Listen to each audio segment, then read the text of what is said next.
की सरकार बनती है तो निश्चित तौर से हमने रोड मैप प्रस्तुत किया है। लोगों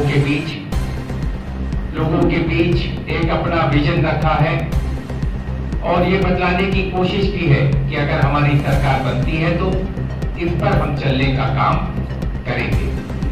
आज मुझे लगता है कि इससे बेहतर बहुत सारे लोग और खासतौर से जो वर्तमान में जो दल इस समय सत्ता में है वो इकट्ठा कर रहे हैं, सोच रहे हैं, मंथन कर रहे हैं, लेकिन अभी तक घोषणा पत्र लाने की स्थिति में नहीं है। कहीं न कहीं ये दर्शाता है कि जो गारंटियां हमने लोगों के बीच रखी, जो वादे हम लोगों से कर रहे हैं, निश्चित तौर पर लोग भी मानेंगे, लोग भी कहीं न कहीं इन वादों पर, इन गारंटियों पर चलकर कांग्रेस पार्टी को एक आशीर्वाद देने का काम करेंगे, सहयोग करने का काम करेंगे।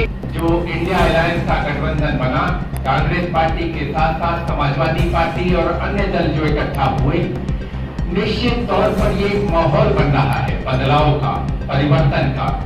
फैसले को वापस लेना चाहिए, पुनः उनको सोचना चाहिए कि इस फैसले से, क्योंकि लगातार गाड़ियां बढ़ती चली जा रही हैं। आज हमने 24 मीटर बनाई तो 5 साल बाद फिर वो सड़क जो है भर जाएगी। तो विकल्प क्या है? विकल्प है कि मेट्रो बनना चाहिए सार्वजनिक। जब तक वाहन नहीं चलेंगे, जब तक व्यवस्था नहीं होगी, तब तक सड़क चौड़ी चाहे आप कितनी भी कर ले, 100 मीटर की सड़क कर ले, 5 साल में वो भी भर जाएगी। मेरा मानना है कि सरकार को ये आदेश वापस लेना चाहिए और सोच समझ करके फैसला, जहाँ जगह उपलब्ध है वहाँ सड़क बनाएं, कोई विरोध नहीं, लेकिन जहाँ मकान तोड़ तोड़ कर बनाए जा रहे हैं, निश्चित तौर से सरकारों को सोचना पड़ेगा।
सरकार बनती है तो निश्चित तौर से हमने रोड मैप प्रस्तुत किया है।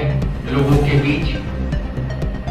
के बीच एक अपना विजन रखा है और ये बतलाने की कोशिश की है कि अगर हमारी सरकार बनती है तो इस पर हम चलने का काम करेंगे। आज मुझे लगता है कि इससे बेहतर बहुत सारे लोग और खासतौर से जो वर्तमान में जो दल इस समय सत्ता में है वो इकट्ठा कर रहे हैं, सोच रहे हैं, मंथन कर रहे हैं, लेकिन अभी तक घोषणा पत्र लाने की स्थिति में नहीं है। कहीं न कहीं ये दर्शाता है कि जो गारंटियां हमने लोगों के बीच रखी, जो वादे हम लोगों से कर रहे हैं, निश्चित तौर पर लोग भी मानेंगे, लोग भी कहीं न कहीं इन वादों पर, इन गारंटियों पर चलकर कांग्रेस पार्टी को एक आशीर्वाद देने का काम करेंगे, सहयोग करने का काम करेंगे। जो इंडिया अलायंस का गठबंधन बना, कांग्रेस पार्टी के साथ साथ समाजवादी पार्टी और अन्य दल जो इकट्ठा हुए, निश्चित तौर पर ये एक माहौल बन रहा है बदलाव का, परिवर्तन का।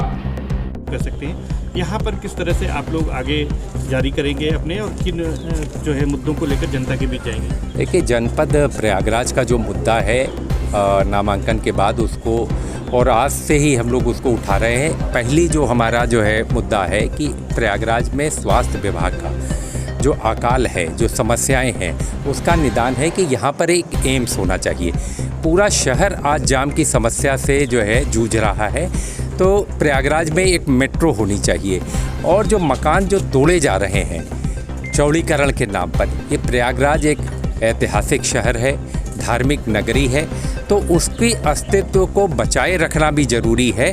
अगर नई कहीं तोड़ फोड़ करनी है तो उससे बढ़िया हम नया निर्माण, नया शहर कहीं अलग बसाएं तो वो बेहतर विकल्प होगा। तोड़ फोड़ विकल्प नहीं है किसी भी चीज़ का।